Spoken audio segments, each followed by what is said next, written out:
Okay, so we want to go over what we've learned so far. Okay, I've gotten a lot of message, and they said I should limit my revision to the creating format, relative addressing, and absolute addressing. I want to go over all these three so that we get the understanding of whatever we are doing. So when we come to formatting, creating a formula, we said that with the creating formula, we are able to create a formula for a particular cell based on the figures or numbers found in another cell. So let's say we have 5 here, and we want this 5 to multiply this figure here, 19. So we want all the numbers that we will input here multiply this number here, and the answer should be found here. As simple as that. So for doing that, what we will do is that we will tell Excel that we should let this cell be equal to this figure here times this figure here, and we press enter. So the moment we change a figure here 10, it affects the answers given here. When we change a figure here also, it affects the answer here. So that's what we learned about calculating of the formula creation in Excel sheet. Then we said we have relative addressing. Relative addressing simply means that when we create a formula here, let's say we want this one to be, so we want the figures here to be multiplying the figures here. So relatively addressing, we would want to create one condition and use it for all the cells. So we say that is equal to this cell here times this cell here, and we press enter. So as soon as we press enter, you realize that this multiply this and it's 6. Any figure we put here will multiply up and give us a number here. So we've created a condition, and we want the condition to be applicable to all the figures here.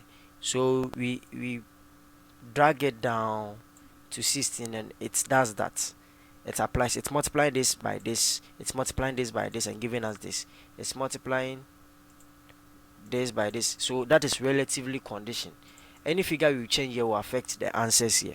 Then absolute condition, we say that there is a way we would want a single figure here multiply different cells.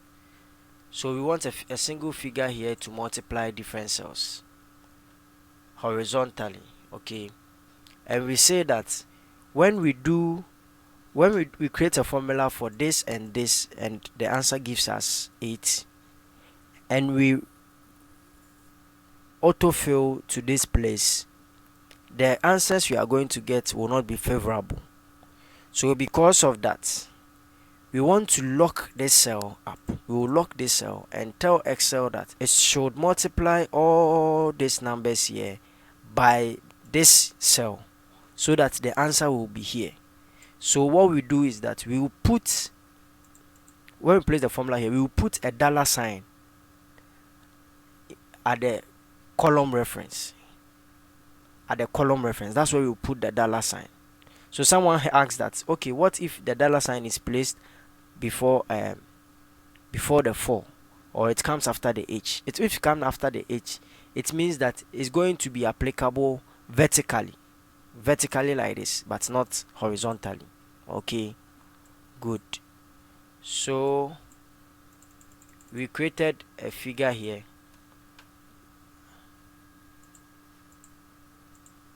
and we said, let's say we have 1, 2, let's say I'm coming to 10. We have a figure here, and now we have 4 here, and we want all these answers to be multiplying this 4 here to be here. Okay, one multiplication of these numbers, this number should multiply this single 4 here, and the answer should be here. So what we will do is that we will multiply this. We say this cell is equal to this times this, and we press enter.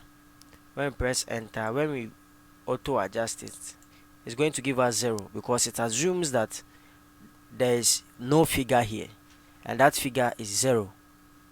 okay, and it multiplies 0 times 2 and it gives us 0.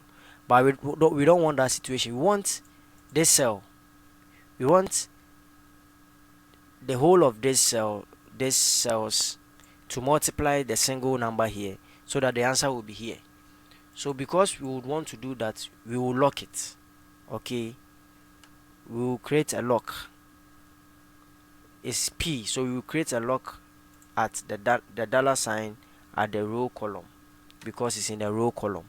So we create a dollar sign at the row column and we press enter. So now we've locked the 4, and if we adjust it like this, it's going to multiply by the single number 4 and it's going to give us the answer.